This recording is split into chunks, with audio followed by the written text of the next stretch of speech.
बोधिसत्व उन समुदाय, मानव समुदाय के लिए होते हैं जो पीड़ित और जो वंचित। तो बाबा साहब हमारे लिए, बाबा साहब के अंदर जो गुण थे, हम बोधिसत्व उनको क्यों कहते हैं? तो जो बोधिसत्व होते हैं वो 6 पारमिताओं का पार कर चुके हैं, पालन किया, इसलिए हम उनको बोधिसत्व कहते हैं। तो सबसे पहली पारमिता है दान पारमिता। अब देखा जाए तो हमारे पास आज जो भी कुछ है ना, सब बाबा साहब का दिया हुआ दान है। हम ये कपड़े भी पहन के खड़े हैं ना, तो बाबा साहब की देन है, नहीं तो हमारे पास वो भी नहीं। तो जो भी कुछ बाबा साहब ने भौतिक चीज़ें भी अगर हमें दी, अगर हमारे पास गाड़ी बंगले भी है, वो भी बाबा साहब की देन है।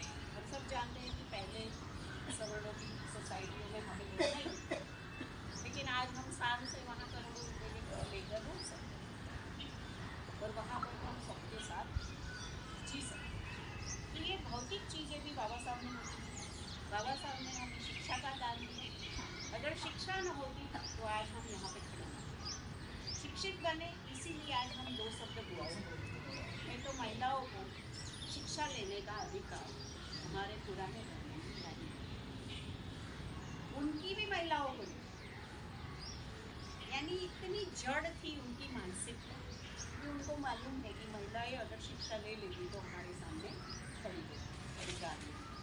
और बाबा साहब का एक सेंटेंस है, किसी भी देश की परिस्थिति को अगर जानना है तो उस देश की महिलाओं की क्या परिस्थिति है, उस देश की महिलाओं ने कितना विकास किया है, उसके ऊपर से हम उस देश की विकास को जान सकते। ये बाबा साहब का कहना है। तो बाबा साहब ने हमें शिक्षा का दान दिया। बाबा साहब ने हमें अभय दान दिया, निर्भयता दी। पहले हम जिस रोड पर चल नहीं सकते थे, आज हम गाड़ी लेके दौड़ सकते हैं।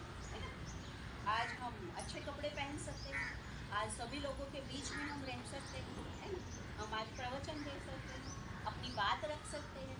तो ये सब निर्भयता बाबा साहब ने दी है हमें। बाबा साहब ने आत्मसम्मान दिया। आत्मसम्मान और आत्मगौरव की ही ये लड़ाई, बाबा साहब ने जो लड़ाई शुरू की, जो संघर्ष किया, वो आत्मसम्मान और आत्मगौरव के लिए किया।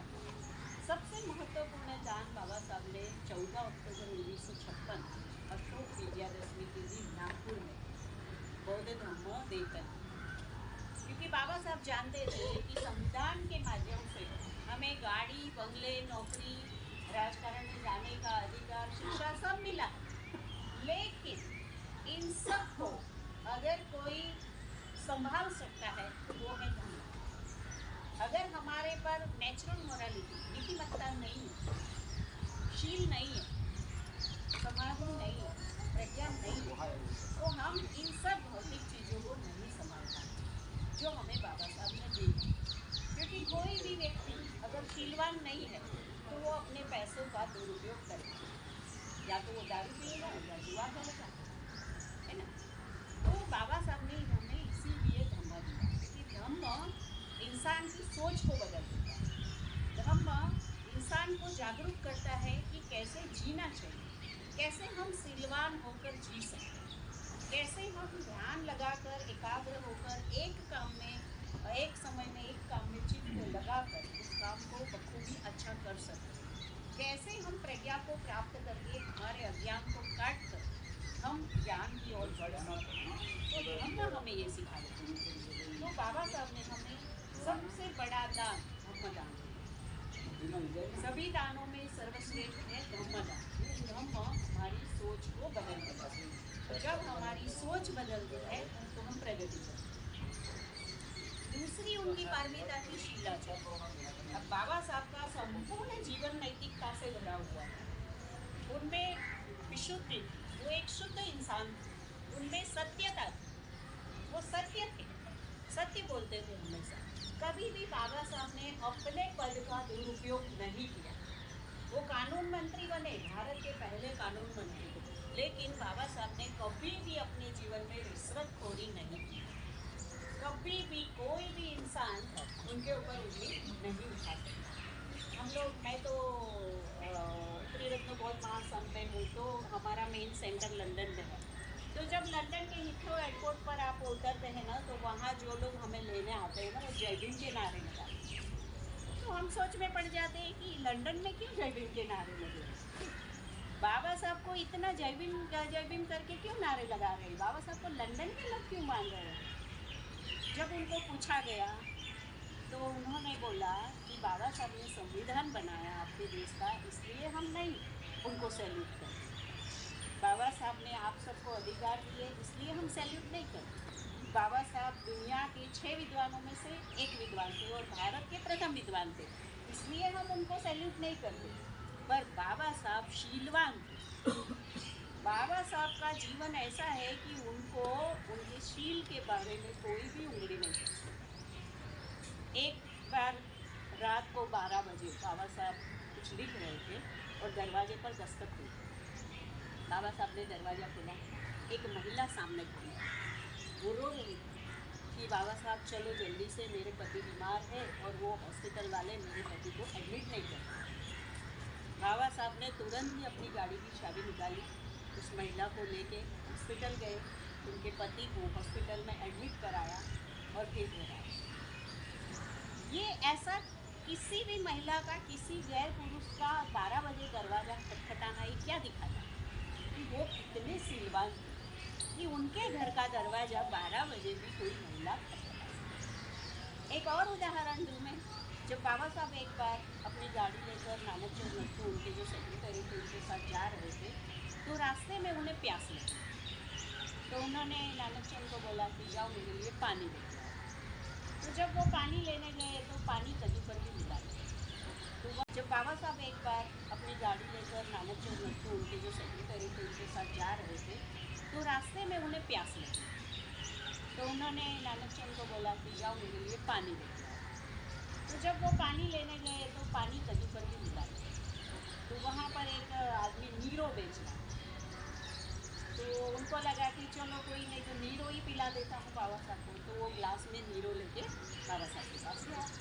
बाबा साहब गाड़ी में बैठे थे, तो बाबा साहब को उन्होंने नीरो दिया। बाबा साहब बोले कि ये पानी गंदा क्यों है, क्योंकि नीरो थोड़ा सा ऐसा रहता ना, एकदम साफ तो नहीं रहता। तो बाबा साहब बोले कि ये पानी इतना ऐसा क्यों है? तो बोले कि बाबा साहब ये पानी नहीं है, ये नीरो है। आपको प्यास लगी, अभी पानी यहाँ पर है नहीं, तो आप नीरो पीजिए। बाबा साहब इतने गुस्सा हो गए कि आप क्या समझते हैं कि मैं नीरो पीऊँगा?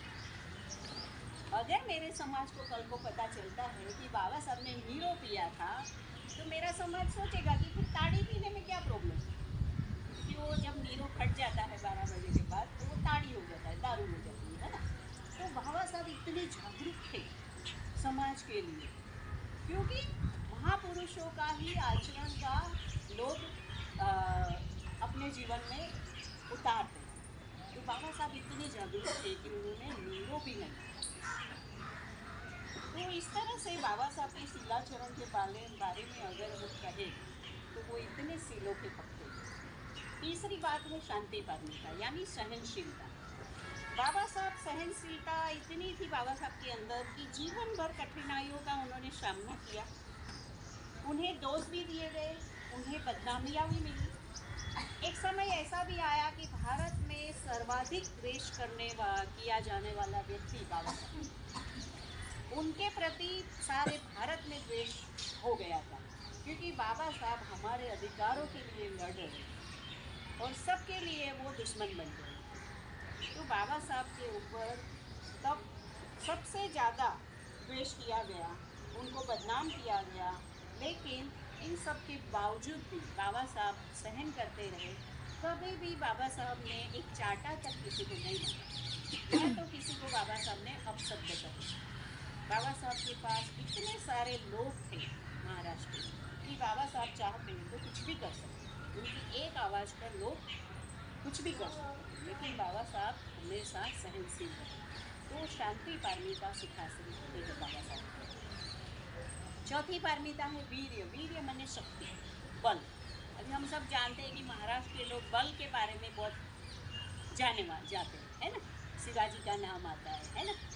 तो हम सब जानते हैं कि वहाँ पर महाराष्ट्र में लोग बल से लड़ाकू वृत्ति के लिए विख्यात है, पर वे उससे अपवादात्मक थे।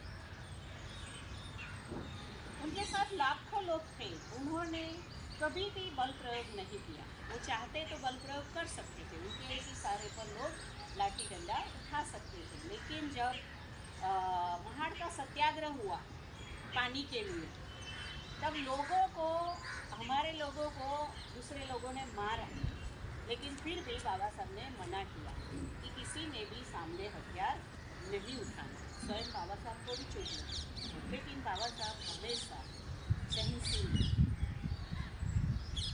उन्होंने हमेशा अपने लिए नहीं तो दूसरों के लिए काम किया। अपने जो भी वीर्य माने शक्ति, शक्ति ऐसी शक्ति की जो कभी ना रुकने वाली शक्ति। वीर्य पारमिता एक महान पारमिता होती है, 10 पारमिताओं में।